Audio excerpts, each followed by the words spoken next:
गोयल साहब, जो बच्चे घूमकर खा रहे हैं, जो स्वादिष्ट समझ रहे हैं, वो एक समय के बाद उनके लिए प्रॉब्लम बन सकता है। आज के डेट में जो पेरेंट्स को लगता है कि बच्चा है, कोई नहीं, आगे जाके वो परेशान होंगे कि हमारे बच्चे की इस बीमारी का इलाज हमें नहीं मिल पा रहा। भाई साहब, पहले मोहल्ले में कुल्फियाँ बिकती थी, बर्फ़ की होती थी या खोए की होती थी, ठीक है। अब क्या हो गया? अब आइसक्रीम है, पता ही नहीं क्या है। अब क्या हो गया? अब बच्चे जाते हैं वो मोमोज, हाँ, चाउमीन, बर्गर, वैसे ही उनके मुंह हो गए, तो वैसे ही उनके पेट हो गए। अब जब आता है बच्चा 13-14 साल की लड़की को लेके, पेरेंट्स आते हैं कि इसको पीसीओडी का प्रॉब्लम है सर, इसको जब पीरियड आते हैं इसकी जान निकल जाती है, इसको खाने पीने की दिक्कत है, तो इसी से डायबिटीज़ की तरफ जा रहे हैं लोग। क्योंकि हमारा जो पेनक्रियाटिक सिक्रेशन है, पेनक्रियाज है, जो हमारी ग्रंथि है, उसका रिलेशन सीधा सीधा लीवर से है भाई साहब।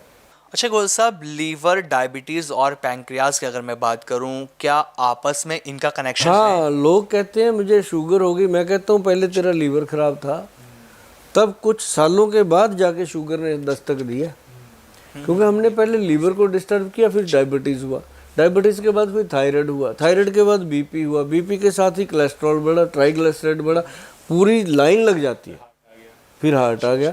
फिर मैं उनको पूछता हूँ क्या बात है, होलसेल में मिल रही थी क्या, इतनी बीमारियाँ इकट्ठी खरीद रखी हैं? हंस पड़ते हैं लोग, है ना। क्यों? ना तो अब वॉक है, वॉक जो है वो सारी मोबाइल खा गया।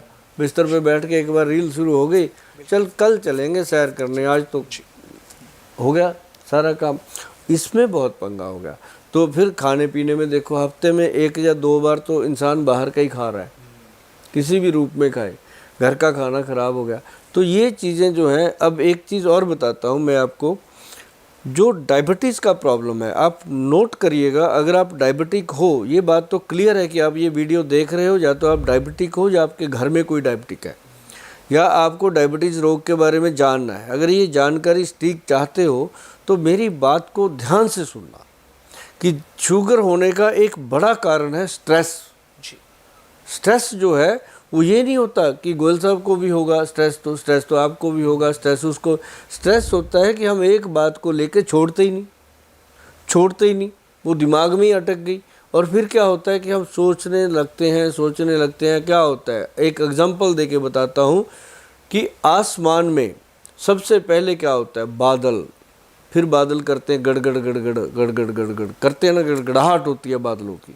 तो वो बादलों की जो गड़गड़ाहट है वो पैदा होती है दिमाग में, जब स्ट्रेस लेते हैं फिर पूरी बॉडी में एक बादलों की तरह गड़गड़ाहट होती है। फिर वो शांत कैसे होती है, एक जगह बिजली कड़कती है, बंदे की जान लेके जाती है।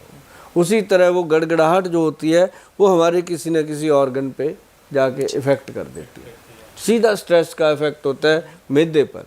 मैदे के पास लीवर है, उसके पास पैंक्रियाज है, उसके पास पित्ता है, उसके पास कोई भी है, गॉल ब्लैडर, मतलब किसी भी, चाहे किडनी पे, कहीं भी उसकी जैसे बिजली की तरह स्ट्रेस का रिफ्लेक्ट पड़ा, वो ऑर्गन डिफेक्ट हुआ। तो वो सबसे ज़्यादा उसको ये प्यारा है पैंक्रियाटिक सिक्रेशन, वो पैंक्रियाज भी अटैक करता है स्ट्रेस हमेशा।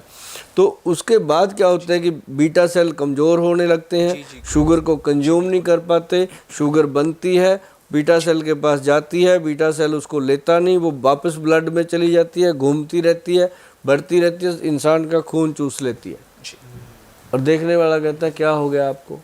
वो और बड़ा खतरनाक काम हो जाता है, जब कोई पूछता है तो आदमी और मरने वाला हो जाता है, मुझे क्या हो गया मेरे को। फिर वो फूड छोड़ देता है, रोटी छोड़ देता है, ये छोड़ देता है कि शुगर बढ़ जाएगी, ये उसको अज्ञानता और ले डूबती है। जबकि खाना पीना स्टाइल से लेना चाहिए। तो ये शुगर का मुख्य कारण है, स्ट्रेस और ये अपना लाइफस्टाइल।